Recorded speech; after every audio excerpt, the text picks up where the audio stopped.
My name is Alex Schadenberg. I'm the Executive Director of the Euthanasia Prevention Coalition, and we're here with Dr. Bill Toffler from Oregon, who's been involved as one of the leaders of the Physicians for Compassionate Care for many years. Many of you have heard him speak on multiple occasions because he's been one of the key national, international speakers on this issue of assisted suicide in the US or euthanasia assisted suicide worldwide. So today our topic is dealing with the issue of what's going on in the US with the assisted suicide lobby's lethal drug experimentation. And I've written about this several times. There's been quite a few articles written about this, but Dr. Toffler is going to give us a more in-depth look at this issue. And so what I think we should do is, you don't have to take notes either, because as I say, I'm going to share with you the link afterwards. We had, just so you know from the beginning, we this morning I noticed we had an incredible number of people who had registered for this event. And it appears that maybe some of them aren't joining us because they were afraid when I said that, you might not be able to join because of the number of people who've registered for it, and I'll send you the link. Nonetheless, everyone will receive the link afterwards. So there's not a problem with any of that. And if somebody wants more information, they can just email us later. So what we're going to do is Dr. Toffler will give his presentation, and then at the end, we should have time for questions, and that's our whole goal here. So I should just pass it over to Dr. Bill Toffler. He might want to say a few words about himself first. That's up to him, and then we begin. Well, that's great, Alex. Thanks for hosting this meeting. I'm really pleased to be here and glad to interact with all the people across the country, in fact, across the continent, I guess. I've been at this game, I guess I shouldn't really call it a game, this challenge of fighting against assisted suicide since 1994.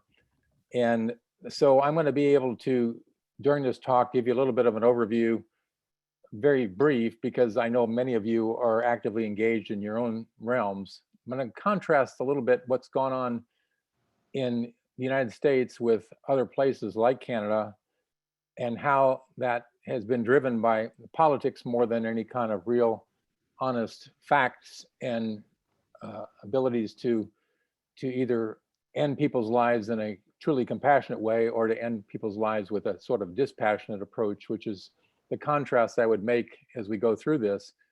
Dispassion meaning whether you live or die really doesn't matter to me. I'm a vending machine. And compassion is truly caring for the person, loving the person, regardless of their disability, their state in life, and the like. So I'm going to, without any further ado, try to go forward here if we can on the screen. I don't know why I can't go to the second slide.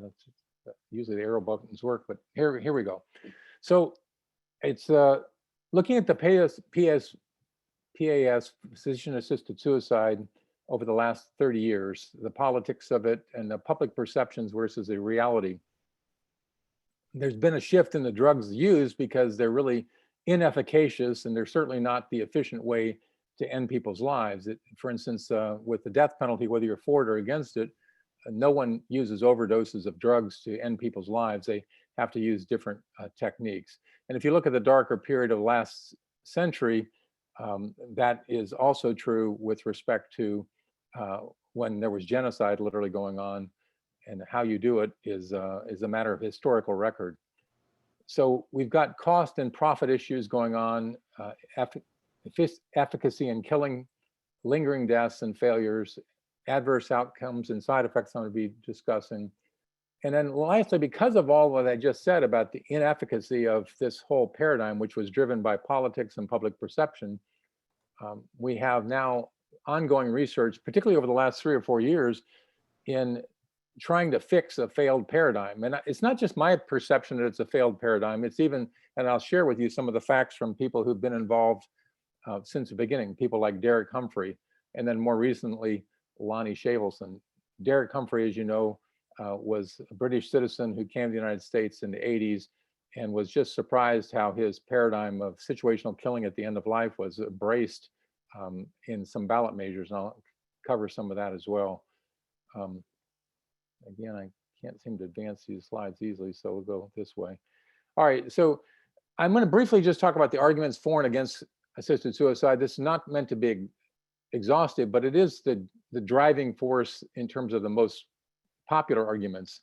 And I'll do the 4 to begin with and try to share what, if I were an assisted suicide advocate, This is for people's autonomy, and I've heard for the first time in a conference at OHSU, my institution for 34 years, Oregon Health and Science University, from a psychiatrist. This is different than suicide. This is a rational suicide. It was the first time I heard that absolute euphemistic approach to people killing themselves. It's led to copycat phenomena and the like. Intractable pain is what's being purported, and yet as a practicing physician for the past 43 years, I haven't found that we haven't been able to get on top of someone's pain. The fear of pain is driving it. And again, that's the next point, it's fear. And having the drugs around will be reassuring to people that if it really gets too bad, they can end it all. There's control. This is important because 7% of the Oregon physicians anonymously reported that they were engaged in what they considered assisted suicide even before the law passed in 1994. And indeed, that's true not just in Oregon. In San Francisco during the AIDS epidemic, there were at least 50% of the 100 infectious disease doctors in the area of San Francisco where there was HIV, which was a uniform death sentence at the time. They admitted that they'd ended someone's life with HIV actively by giving them drugs. So 50% of the ID doctors, the infectious disease doctors, did that outside the state. And then of course it's dignified. That word dignified is a co-option of the real word dignified. Dignified is laying down your life for somebody else as a soldier in combat and the like. That's dignified, even if it's a horrible death.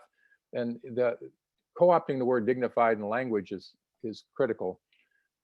But against this is that, when you cause someone else to die, it is killing.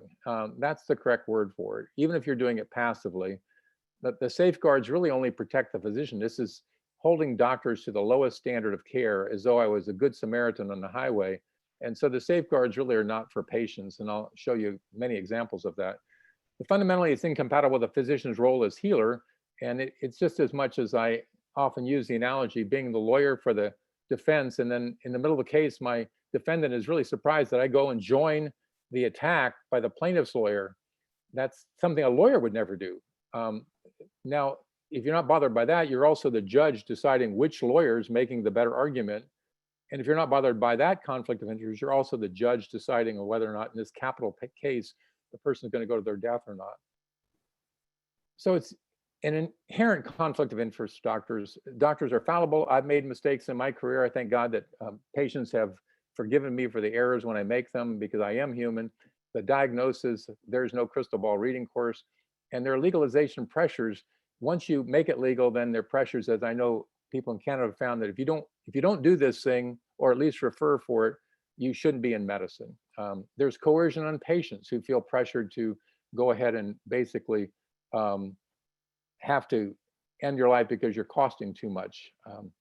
So the timeline just in Oregon and the left coast, that's including California and Washington in the United States, it began really in the early 90s. There was a California ballot measure to legalize this and a Washington ballot measure the next year. They both failed, oddly enough, exactly the same, 54 to 46. And as you see in the asterisks, part of why that happened was because they did exactly what Canada did. They allowed for injection. And it was too easy in those days to show a black and white picture of a doctor drawing up a deadly dose. And it really illustrated fully that the control is in the doctor, not the patient, when you're using injection. And so it was very important that they had to change that. And they went to just taking a pill and you slip off to sleep and that's the end of it. So they learned that. And in 1994, they rewrote the Measure 16 ballot measure, which allowed for assisted suicide under the rubric or the euphemism, the so-called Death with Dignity Act. And it passed, and it got tied up in courts for about 3 years. And then finally in 1998, they started using the deadly mixtures that they had at the time. And one of the cheapest and most efficient ways to put people to sleep permanently were to give secobarbital or barbiturate.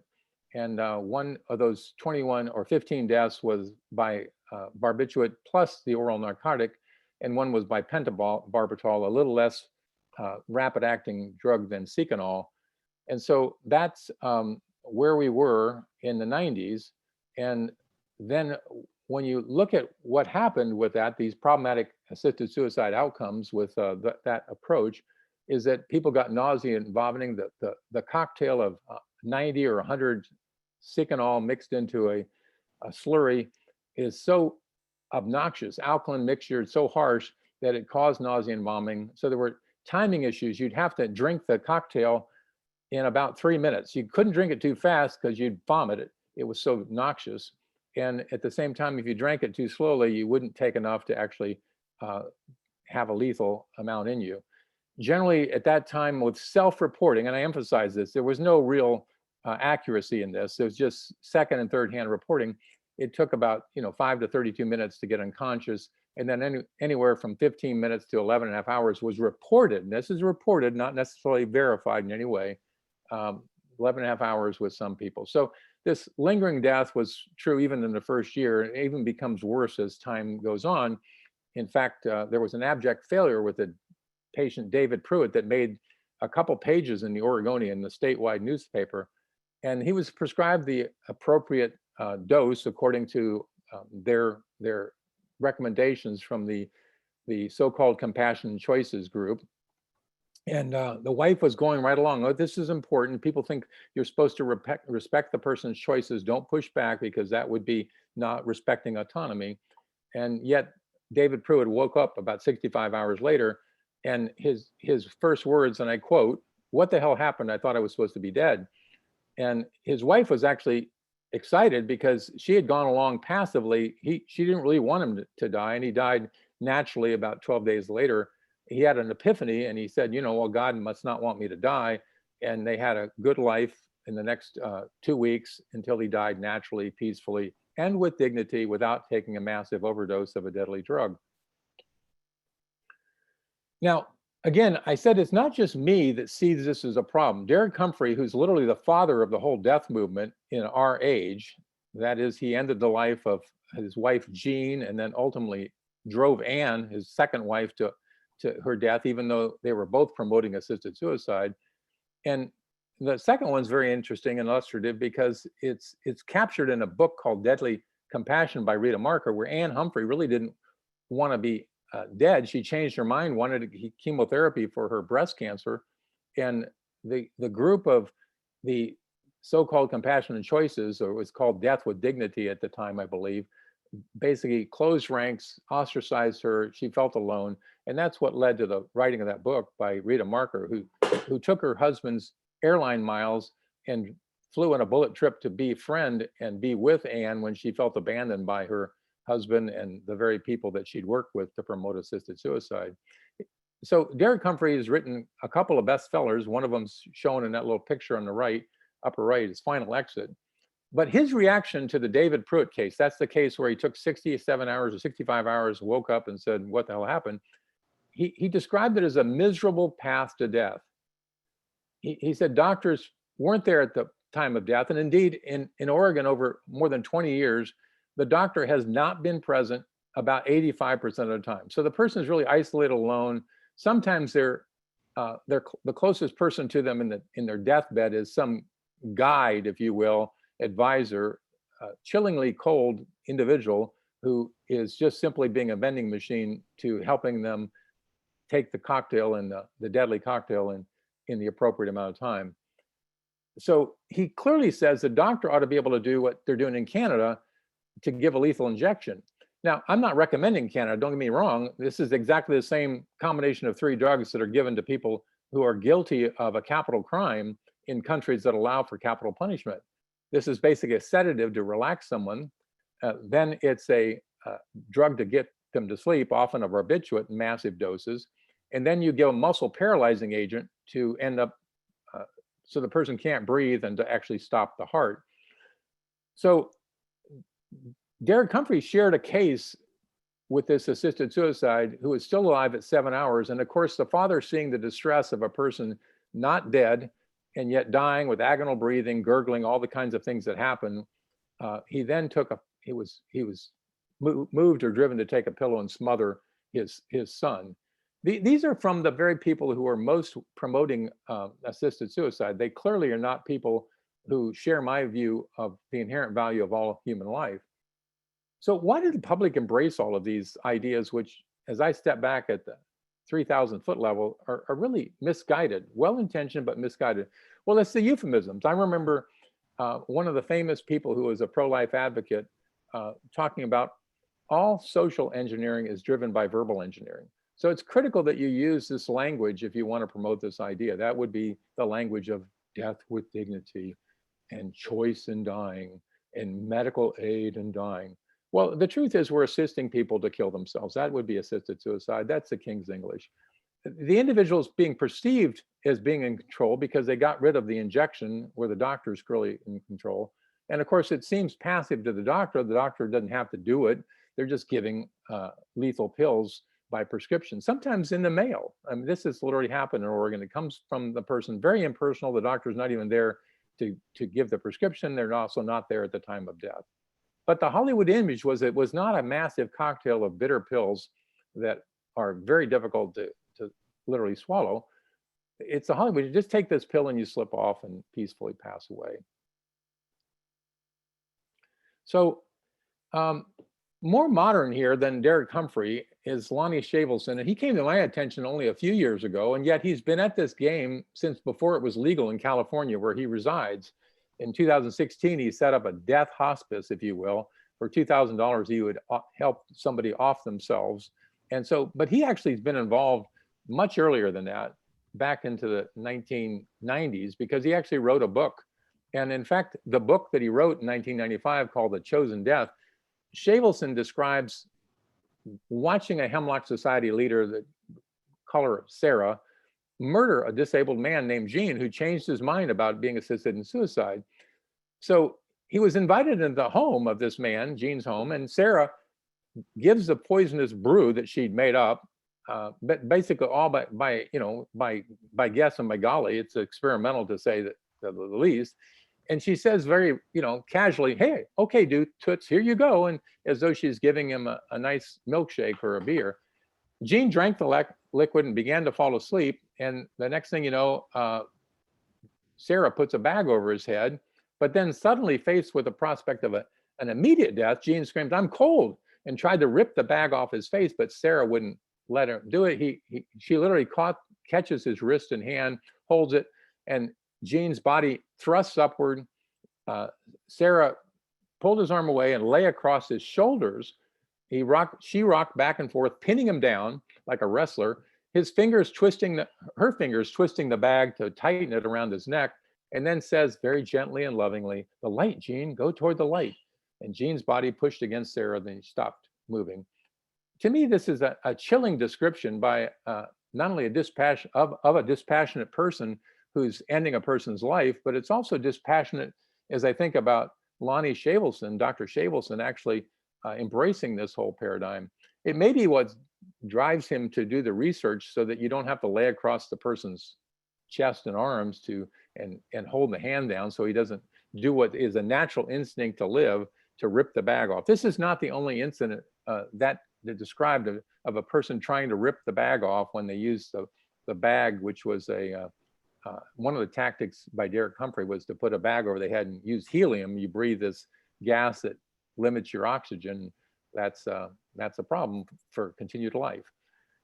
So there are a lot of reasons assisted suicide is problematic. And I want to mention these before we go into some of the research. There's really no tracking of what's going on. There's second and third hand reports. As I said, the doctor's not even there 3 out of 20 times. Lethal medications sometimes aren't injected. Well, in fact, a third of the time, it's roughly 1/3 of the people who get prescriptions never take them. There are clearly ulterior motives that have come out here in Oregon where who owns the house that you're about to inherit? That would be the heirs. That would be sometimes a significant other. Sometimes it would be family members who simply are not interested in that person continuing to be a burden and expense. And so some of the fears people have about being a burden aren't just theoretical. 1 out of 10 people in the United States are older people have a problem with elder abuse. They're being abused by other people. And the ultimate elder abuse is ending one's life. And there are health cost pressures. And this has been illustrated many times. And now the problem at one time perhaps was we had a medical system that did too much to people. And that I think was true. I remember as a medical student jumping on a bed and being the one, because I was young and more agile, pounding on a person's heart, when we should have just, in retrospect, let them go and not try to save everybody under all circumstances. That's totally shifted now, where it's not getting too much without your wanting it. It's now trying to get healthcare, which is in short supply. And that's true in the United States. It's also true in Canada, where you have a national healthcare system. And you may have to wait 9, 12 months for your cataract to be done. Well, it's true in the United States now for people who don't have the best of third-party insurance. So it is an issue. There are ulterior motives for life insurance inheritance. Well, I cannot remember in my career of over 40 years of ever asking a patient, what life insurance do you have and who is the heir? It's not something that doctors have any knowledge about. And yet these are things that can enter into the decision-making. One of the best examples of limiting care was Barbara Wagner here in Portland, who was a retired school bus driver, and she had metastatic lung cancer. It had been in remission, it recurred, and the oncologist wanted to give her a drug called Tarceva, which wouldn't have cured it, but it would have given her like about a 46% increased chance of being alive in 1 year. And the Oregon Health Plan, which of course is trying to be cost conscious, wrote her a letter saying, we won't cover that drug because it's not under the list of drugs that would be covered or the list of conditions that would be covered. In the same letter, they said, well, we won't pay for your chemotherapy that would give you a better chance of being alive for a longer period of time, which she wanted and her oncologist wanted. They said we would give her coverage for assisted suicide, and it would be 100% covered under the euphemism of pain relief. And assisted suicide is considered comfort care by the misguided leaders of the Oregon Health Plan. And that's still true today. It's just they have changed a little bit how many people are covered under what circumstances. And that depends on your annual budget of the Oregon state legislature and how they allocate money. There's no tracking, as I said. Lethal medications are not ingested. So we got that. We went through that one. Next slide. I must hit the backward. We're going to go forward. Okay. So the other problems with this, I mentioned the nausea and vomiting. It's a pH of about 12. It's about as alkaline as you can get. So they had to come up with ancillary drugs. Ondansetron is one of the most powerful antiemetic agents we have. It's given before surgeries and the like, so you have less chance of aspiration. And then metoclopramide is a drug, Reglan's the brand name in our country. And basically, one is a anti-nausea drug, and the other one is to help bowel motility, because if you have all this stuff sitting in your stomach, it's not necessarily getting absorbed. So they're giving these two drugs to make it more likely that the oral drug will be as effective as an injection. But it's still, there are problems with lingering failed deaths, even with these agents. And of course, the other issue is the cost of drugs rose exponentially. In 1998, which is the year they first had a suicide after the law passed 94, it was tied up in courts. 97, it finally was freed from the courts, and it was ratified by the voters. It barely passed in 94, and it passed 60-40 roughly in 1997. So don't go against the will of the people. Once you have this, it's almost impossible to put the genie back in the bottle. You will. It's out, and that's true with so many different issues that have pushed the boundary. But by 2016, through a series of different circumstances, the absence of any generic drugs because it wasn't profitable. The drug was literally pennies a pill at one time. I remember $30 stuck in my mind as a low of how you could get enough pills to kill yourself with Seconal. It had then jumped to $1,500 when Valiant, a drug company, took it over and decided, since there's no competition, they just raised it to $1,500. It subsequently has gone up to $3,600, which has driven the promoters of assisted suicide to be ingenious in their trial and error experiments, and that's what they are. They are simply not organized research, and I'm going to go into some of the details about that, of what basic research should have to follow to be ethical. So from 1998 to 2016, just to tell you this problem of lingering deaths, it's just not isolated. They ranged somehow from 1 minute, which is to me absurd. You can't even get the stuff in your stomach by that time. But again, this is a secondhand, third-hand reporting. They were dead in a minute. Right. So it goes up to 4.5 days basically of lingering deaths, which is not pretty and not dignified. And it's excluding the person from conscious interaction with their family when they're going to die naturally anyhow, if it's a true candidate for this paradigm. So in 2016, it was 7 minutes to 9 hours. There were 108 deaths unknown. Again, it just shows you the shoddy reporting of what's actually going on. Many people prefer to do it and not even report it to the state. So we really don't know. All we know is it's rising. It's probably rising faster than is actually being reported because it's now desensitized to the culture, to the doctors that are involved. The idea of reporting it has just become a nuisance and a barrier, if you will. But the medicines have evolved because of the pressures that I just talked about, the lingering deaths, as well as the vomiting, the potential for aspiration, and the reality of aspiration in some patients. So they've upped the doses. Sometimes this ondansetron, this powerful antiemetic, is sometimes 12 milligrams, much more than we ever generally use in practice. The original Seconal was 9 grams or 90 pills, and you mixed it with water. That would not be a good agent to use because it doesn't mask the taste at all. I remember one of the patients who was a big advocate for assisted suicide and ended her life.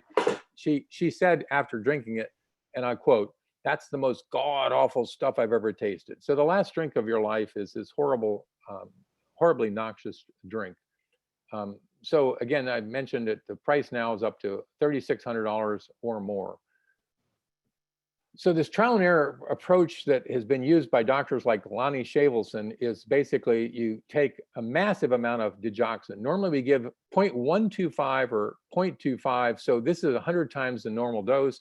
Diazepam, you might give a milligram or a couple of milligrams to somebody. After they've been on it a while, you could perhaps go up to 10, but you start with just a milligram. So again, it's hundreds of times the dose as it is with morphine and propranolol. And this is what's being given to people even today. Now, of course, it's still left with lingering deaths of up to 1.3 days. And everybody died with this new deadly mixture. You can't take 25 milligrams of digoxin, even if you took nothing else, without your heart having a lethal arrhythmia. It just doesn't necessarily happen quickly. So they reformulated the mixture. The only difference between the DDMP1 and the DDMP2 is they've doubled the digoxin dose to 50 milligrams, and they've shortened the time of death to less than a day now. But again, you've got the same problem, it just to a lesser degree. It's exactly the same problem. We have not overcome it. I should say they have not overcome it.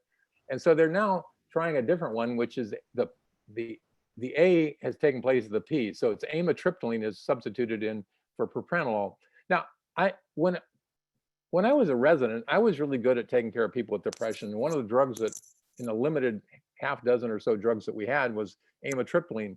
And it was a terribly dangerous drug. You had to be careful not to give it more than 300 milligrams, as I recall. I haven't used it in years, except maybe smaller doses for sleep, because it's very good as a sedative as well.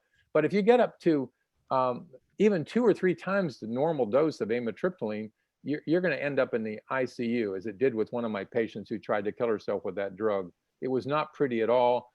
It was a horrible experience. She thankfully survived it.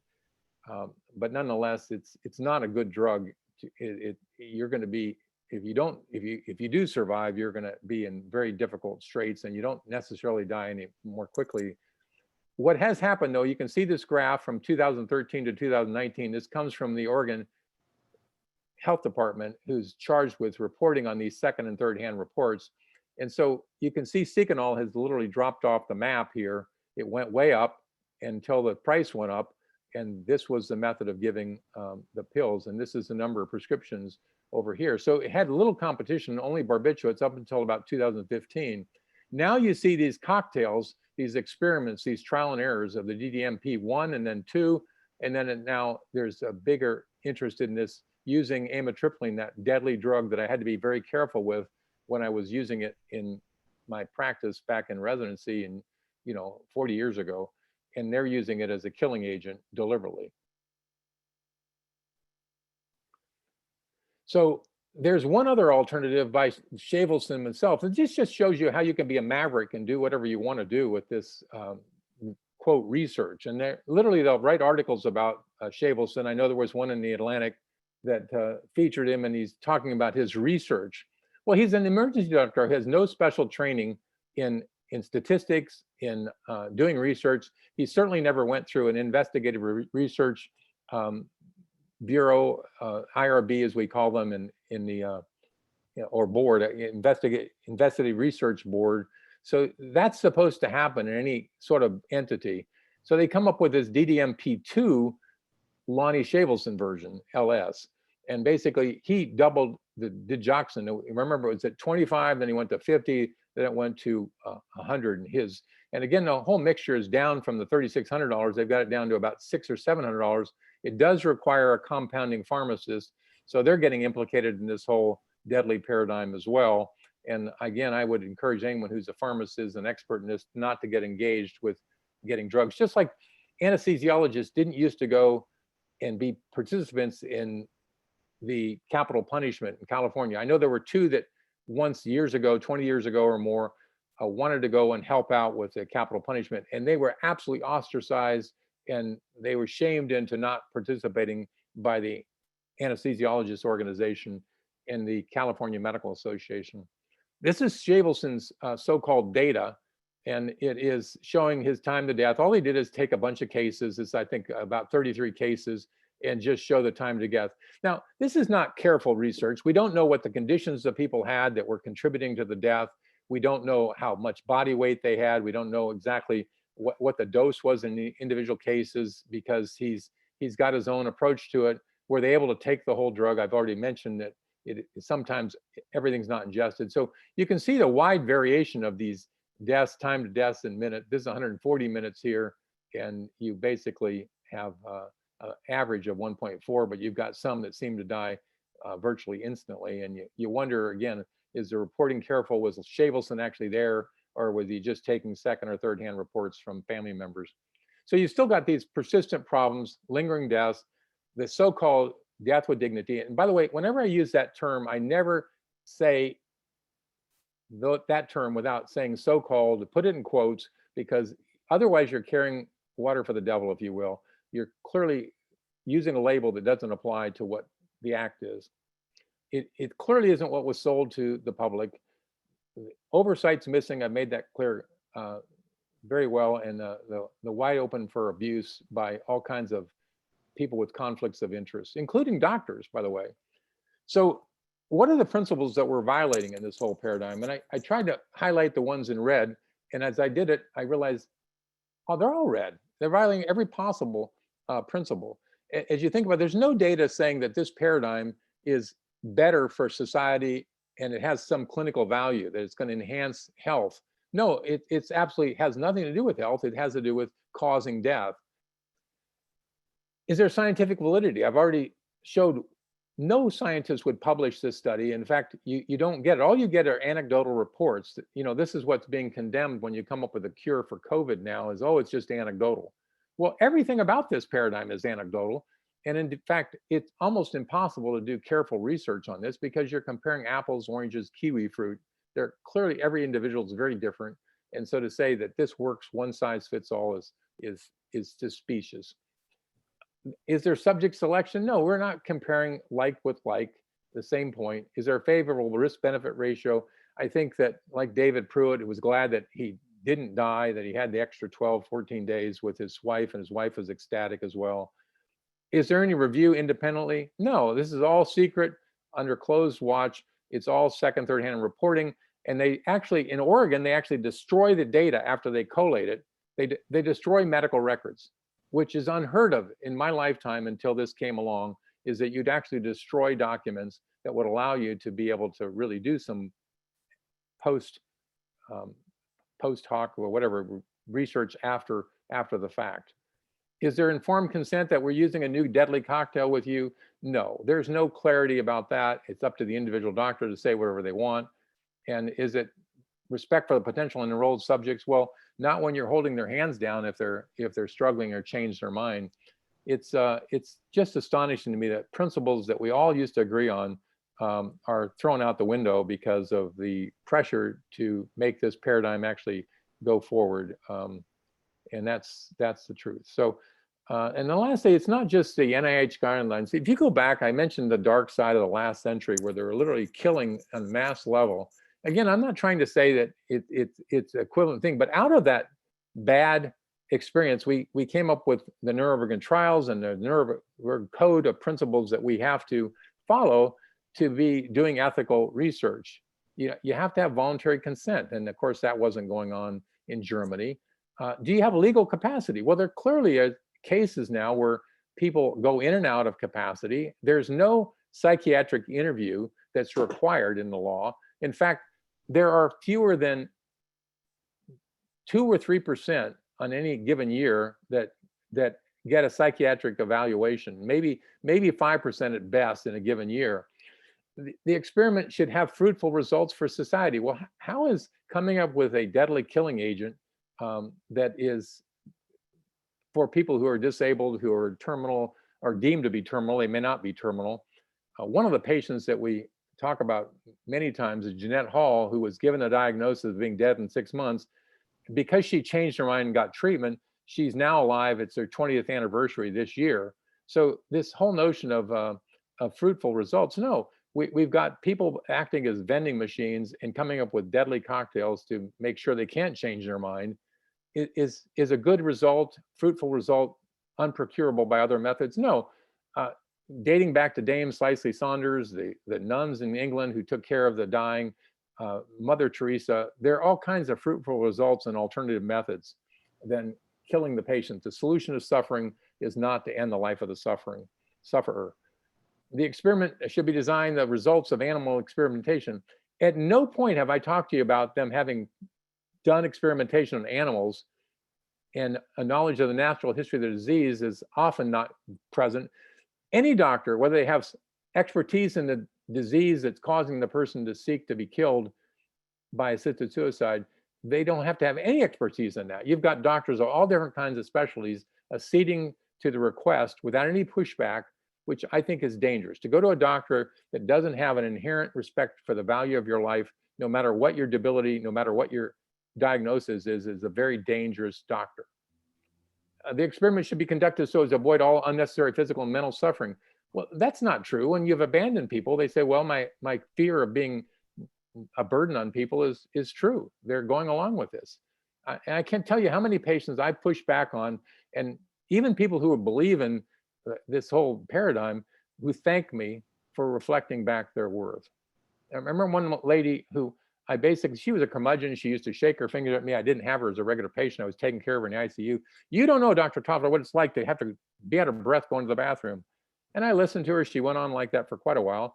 And at some point, well, she's asking about assisted suicide. I said, well, you know, I would never participate in that. When I take care of you, I'd take care of all your suffering that I could. I'd get you experts, but I would never want to help you with that. She said, why? What difference does it make to you? I said, and this was sincere. I said, I like talking to you.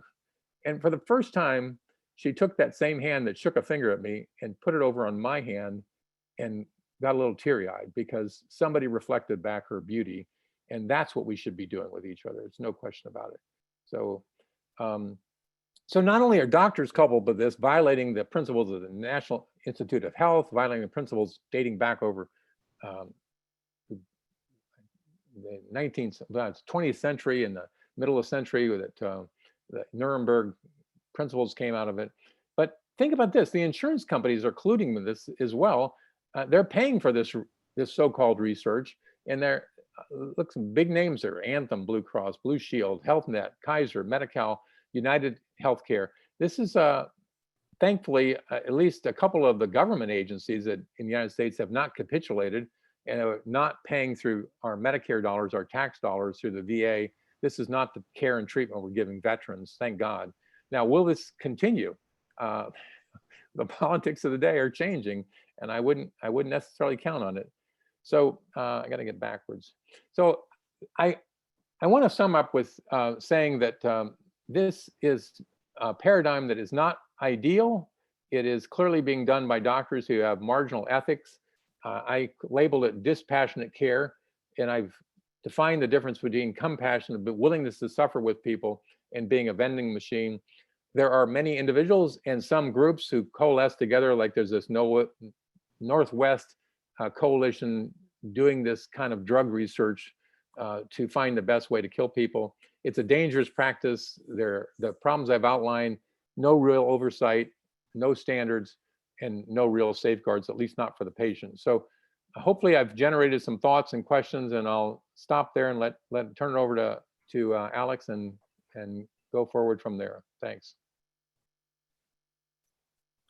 Well, I was just going to say, first of all, that the Euthanasia Prevention Coalition had started a petition going to the Food and Drug Administration, asking that this Lonnie Shavelson and other groups there, their research be investigated, because clearly they were not following the guidelines.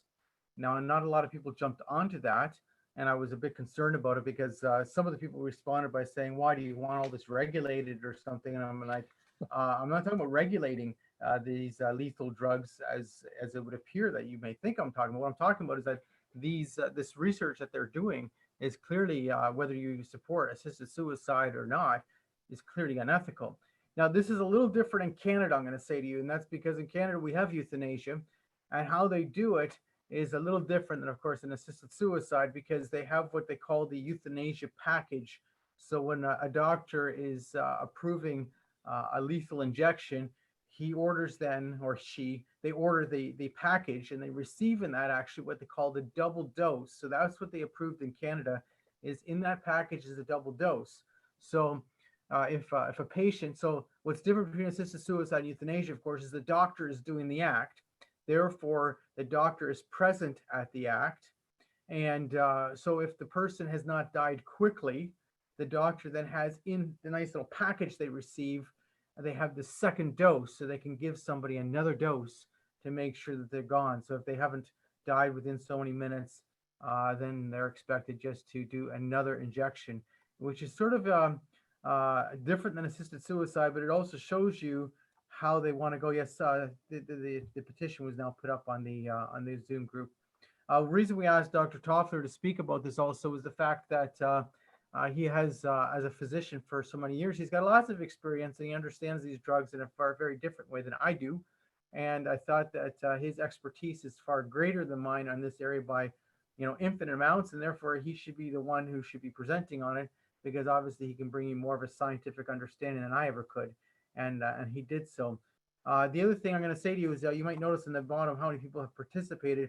Well, I think actually I scared people away, because I sent out an email today saying that we have a huge number of people who actually registered for this event, and in fact we've had 57 join us, which means a pile of people must be thinking, well, I'm going to receive the link anyway. So we will be sending out the link no matter what to this.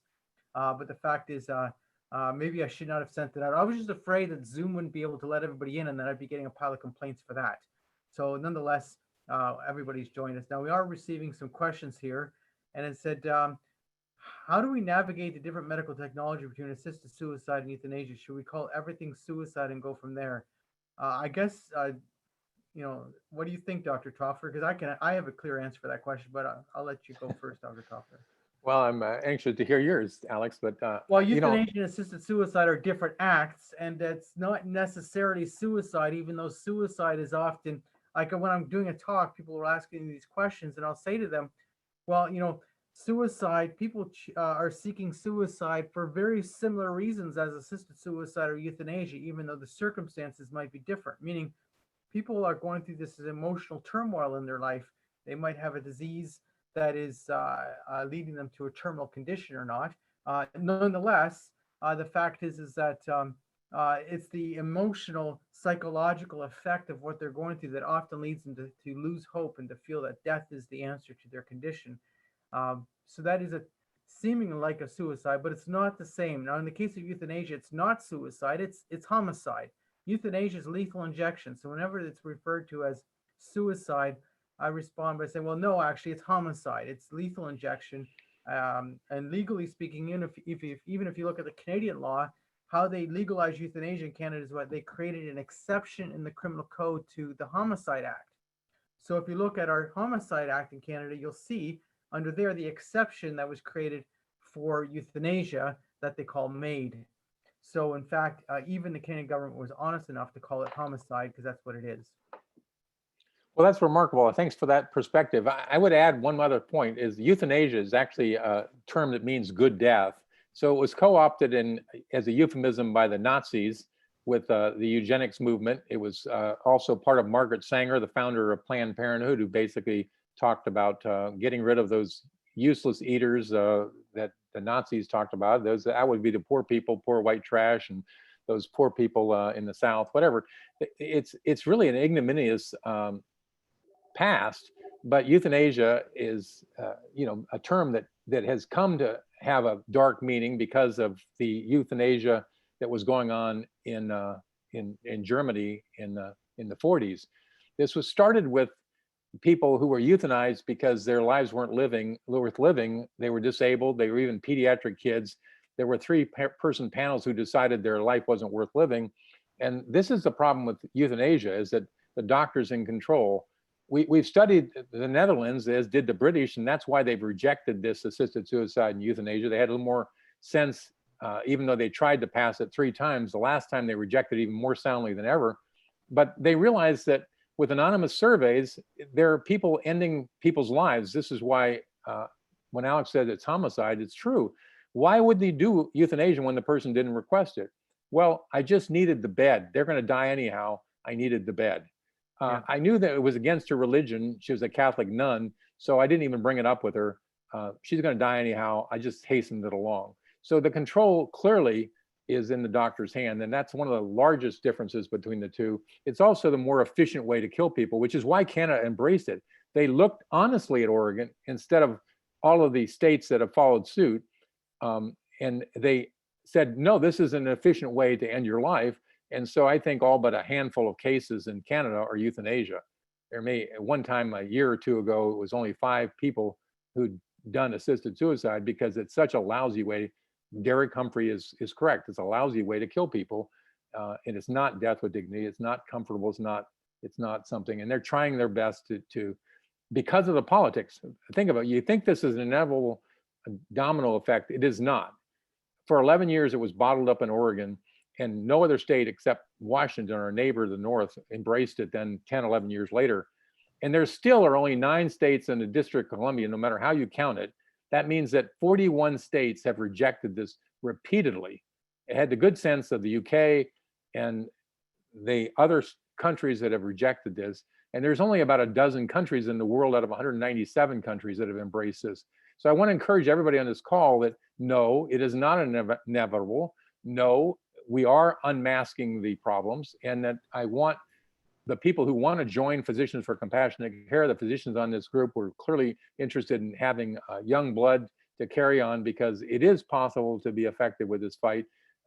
We connected with Alex particularly because he's been so successful worldwide in being able to carry this forth, and I've been blessed to be invited to some of those things. And we had a conference in Rome and in Australia and other places where we've I guess immunized, that's the right way to put it. We've immunized people from embracing the euphemisms and the paradigms that are really so flawed that they're not a help to the country. They're hurting the country. They're hurting the society in general. So Dr. Toffler, Dr. Hansen points out here that the federal common rule has no penalties for violating human subject research requirements. And it's only California where, funny enough, Shavelson is practicing, if you call it practicing, I guess he is practicing, has a state law providing for civil fines for research violation. And obviously this needs to change. So that's an important point that Dr. Hansen's pointing out to us.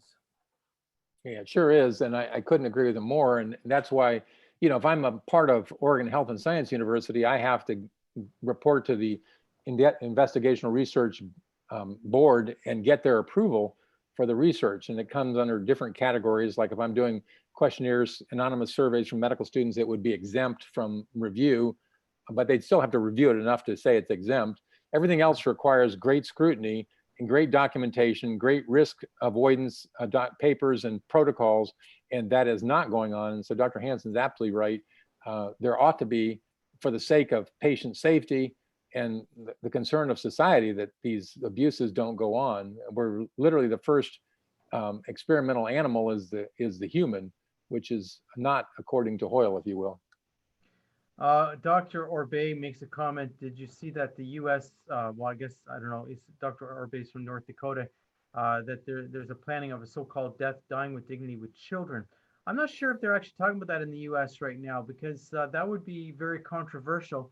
That's certainly being talked about in Canada, allowing euthanasia for children. And in fact, the government put out a commission on that issue, the Canadian government. And now that they're expanding euthanasia through this Bill C7 right now, that was not included in Bill C7, but the government keeps saying that that needs more study.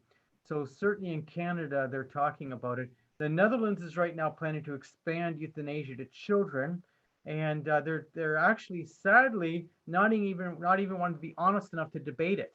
So what's happened is that the government in the Netherlands first said that they were planning to debate it, and now they're saying no. What they're thinking of doing is investigating how they can expand the Groningen Protocol. So the Groningen Protocol in the Netherlands is the protocol that doctors follow in order to do euthanasia of a newborn. So by expanding the protocol of the Groningen Protocol, then they can expand euthanasia to children is what they're suggesting. So what would happen is it's a further lie. They didn't change the law. The language of the law remains the same, that it's illegal to do this act, but so long as you follow the Groningen Protocol, it doesn't matter that what you did was against the law, because in fact it's approved if you follow the protocol. It's a lot of doublespeak that they do in the Netherlands, and that's what's going on. But I have not heard of it being talked about in the U.S., not to say that it isn't being discussed. The fact of it is that it's sort of, how would you say, if you deny assisted suicide to children, it's actually what you call, it's a law that's unevenly applied. Because if this is all about healthcare, and if this is such a good thing, why would you deny a good thing to children? You're exactly right, Alex. And this is inevitable. Once you accept the principle of autonomy, radical autonomy, you can kill yourself, you can do whatever you want with yourself. You have no basis in principle to stop it from spreading. The reason there's not a push for it, of course, is because the slippery slope does exist, that they do not want to have ammunition in those of us who've been fighting against this misguided paradigm. And that's exactly why in Oregon, they did allow people in the law just a couple of years ago, to be killed without 15-day waiting period, but they would not allow changing the word ingest to include injection, because they were trying to pass it in multiple other states, and it would clearly give fodder to those of us who are saying there is no way to control this. Once you've accepted the principle of situational killing at the end of life, it's inefficient to do it the way they're doing it. For instance, this all came up in Oregon as well, with a patient on the coast who basically had cyclical depression. He had ALS, Lou Gehrig's disease. He had the dose in the mail from OHSU, and he basically was not able to, when he finally decided to take it himself. He couldn't swallow it. So his cousin had to, quote, help him. Now, how do you help somebody who doesn't swallow? Do you force it down their gullet with a tube? Clearly, it's active when you're not taking it itself. Right. And of course, the attorney general said, well, I can fix that. And of course, his fix as a pro-assisted suicide attorney general was to say, we can help those people who can't swallow by allowing injection. Okay, so Annette Hansen asked you the question. You can email it to me, or you can just tell her. She just wants to know how you got the Shavelson data. So you might want to answer that right now, or you can just email it to her. Yeah, it's actually difficult because this is not published research in journals. This is basically anecdotal things. So I had to go to dozens and dozens of websites to find what he's really up to. And again, this is a shroud of secrecy behind the whole process. It's not pretty. You can't get that kind of data with. I literally asked, one of his helpers to, could you send me one of the reports, a PDF document, so I can forward to anyone who wants it, some of the sources for the data. But again, it's pretty sketchy. It's just like you might as well take a notebook out and write a couple of jotted down things. It's just not good research that could ever be published in a respected peer-reviewed journal. So there's another question here about large pharmaceutical companies are refusing to provide drugs for lethal injection for death row inmates on the grounds that it would be unethical. And then the question is about, well, how can they now be providing these same drugs for assisted suicide or euthanasia? You might want to comment on that. Well, it is a tremendous hypocrisy for us to be indignant about capital punishment and then be engaged in this paradigm. It is the height of hypocrisy and duplicity in terms of any kind of set principle. I not trying to officially take a stance on on death on death row, that sort of thing, capital punishment. I think there's strong arguments on both sides, and I can support either point of view personally. This is not, to me, I'd be fine in first world countries of putting people away because we can keep them safe from themselves and safe from society, presumably. In other countries where you have less control, or maybe in our country now where we're letting people out of jail who are convicted axe murderers, if you will, I mean, rapists and all. And I just talked to a prison guard last night. 30% of the people let out under the rubric of COVID protection have already repeated their crimes. So, you know, I think there's strong arguments for keeping people safe from themselves and society, but it's clearly the height of hypocrisy to be giving drugs for assisted suicide or euthanasia and then not giving them for capital punishment. So Cam asked a question about language, and because we mentioned about euthanasia, assisted suicide, and he mentioned about suicide, etc. And I'll just give you a quick response. I think that when we're talking about language, we have to be honest about the language and be straightforward. Now, sometimes I use the term assisted death only because the other side uses the term assisted death. But I'm trying to say to the world that assisted death doesn't mean assisted suicide. Actually, it means euthanasia and assisted suicide. I often use the term killing. Why do I use the term killing? Because that's what it actually is. You know, people don't have to like the term, but that's what it actually is. So I'm trying to be careful and be straightforward about this. Yes, the term MAID, which is what's become popular now in Canada, is not a good term because it makes us all feel good, medical aid in dying. Well, we're not aiding anybody, we're actually killing them. So it's a term just to make us all feel good. And I don't like the term MAID because it's a legal term right now, almost like it's almost become legal in Canada, the term MAID. It's a term that I'll often put in brackets because I'm referring to euthanasia or I'm referring to killing, but I'll put MAID in brackets so they'll understand. You know, the number of times also that someone will correct me and they'll say, oh, this isn't euthanasia, this is MAID. It's like, give me a break. And just as an aside, last week at one of the committee hearings here in Canada, the one member of parliament got all angry that there's people using the term euthanasia and not MAID. Give me a break. What is it? You know, it is. Well, and I think underscoring your point, Alex, is that, look, I believe in medical aiding the dying. I believe in choice in dying. I believe, you know, that you don't have to have things done to you don't want to have done.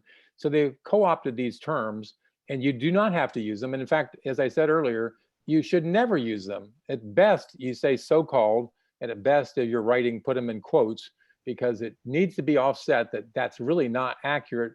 And in fact, the American College of Physicians, which is one of the few organizations, medical organizations, have thought through this clearly. Daniel Samasi, who is an MD at the Georgetown Institute for Ethics, Edmund Pellegrino Ethics, he's, I think, one of the authors, if not the primary author, on a very great paper where he clearly, and they come down firmly with exactly what Alex just said from a standpoint of medical accuracy, is that it's assisted suicide. It is not these euphemisms. That is what we're talking about. When you kill yourself or choose to kill yourself, the correct term is suicide. As much as they try to get away from that term, it may be that it's justified in their minds. It's a so-called rational suicide, but it is definitely killing yourself, which is suicide. So we promised this to be an hour. So the last question is from Dr. Conrad. Do you feel that the boards of physicians would consider experimentation with death cocktails ethical, even in jurisdictions where PAS is legal? Well, it's a great question. I think that experimenting in something that's unethical and immoral, and was for hundreds of years, and for centuries, if you will, where even the ancient Greeks and Hippocrates understood the inherent conflict of interest. So doing things that are inherent conflict of interest is wrong. If you're going to do this as a society, and society by democracy, which by the way can be really misguided, 100 people around an oak tree with somebody being lynched is a democracy. Should we lynch him? Yes, that's a democracy. So democracy is a great word, but it sometimes is inherently misguided and evil. And so if the society has embraced euthanasia like Canada has, assisted suicide like the United States has in at least 9 states, This is a misguided paradigm. So doing something that's misguided, unethical, and immoral is wrong. Doing research on it. That's why the Nazi cold water underwater experiments that they did with prisoners are going to die anyhow. So we might as well learn about hypothermia. Well, medical ethics has rejected that. You cannot use that data even. It's so tainted. So I think that we need to regroup and rediscover our roots of principles that drive our actions to, as individuals, to do that such research or to participate in it, support it monetarily. Any way to refer for it is also unethical. This is a horrible practice that I remember in my younger, dumber days. I would refer for things that I considered wrong. I don't do that anymore because I realize, it's analogous to I didn't rob the bank. I just pointed out where the bank was to the robber who I knew was going to rob the bank, and I'm helping him. And that would be illegal. And so I think we need to regroup and not go down this path, even if many, many people have been misguided, even if society believes it by voting for it. Okay. So there is a couple more questions here, but we are going to end it. So if you email me, I will forward it to Dr. Toffler. We are sending out this recording. So those who missed part of the beginning, especially because we didn't have everyone joining us at first, if you missed part of the beginning, you will then be able to watch it again. There's not a problem. Hopefully it's ready for me to email to you the link tomorrow. Next week, we have Dr. Mark Comrade also speaking, and he's a eminent psychiatrist and a great ethicist, and he'll be talking about the whole issue of euthanasia for psychiatric reasons, which of course which is really heavily being debated in Canada. Just so you know, I just went through the new Belgium data, and I have yet to hit publish, but 48 people died in 2019 in Belgium for euthanasia for psychiatric disorders. Okay, no, sorry, 57. 48 people had dementia. 57 had psychiatric disorders and died by euthanasia in 2019. What really alarms me is that 3 of those, it was autism, and I have an autistic son, so that's always touched me hard that they consider autism as a reason for euthanasia, when of course autism obviously is not. If you're not a member, if you're a physician or even a non-physician, you can go to the Physicians for Compassionate Care Compassionate Care website and become a member or a donor. You should be supporting these organizations. As Dr. Toffler was talking about, there needs to be new blood joining. And one of the ways we are successful is by having people come on board, become educated and knowledgeable, and respond. There's some great research been done by a group of physicians, including Dr. Toffler and Dr. Comrade and others. Dr. Hansen was on our call today. She's done some significant research also, where they're working together to be an effective group of people. Obviously speaking, these are the ways we make a difference. And we can't, of course, control everything in the culture, but we can make a difference. If you're not a member of the Euthanasia Prevention Coalition, you should be, because guess what? It's next Thursday is our webinar with Dr. Mark Comrade. Please register for it. I'll try not to scare people away from that one, but as I said, we had huge registrations for this one, so they'll all receive the link anyway, so that's fine. The fact is that we are not what you call an organization that receives money from the government or anything like that. So obviously speaking, we need to work together. We need each other, and that's how it works. So thank you very much. And we're going to end this call now. And what's going to happen is we're going to upload this presentation, and be happy if you email me with any questions, or if you want Dr. Toffler, I'll forward it to him unless you already have his email address. Thank you very much. Thanks, Alex.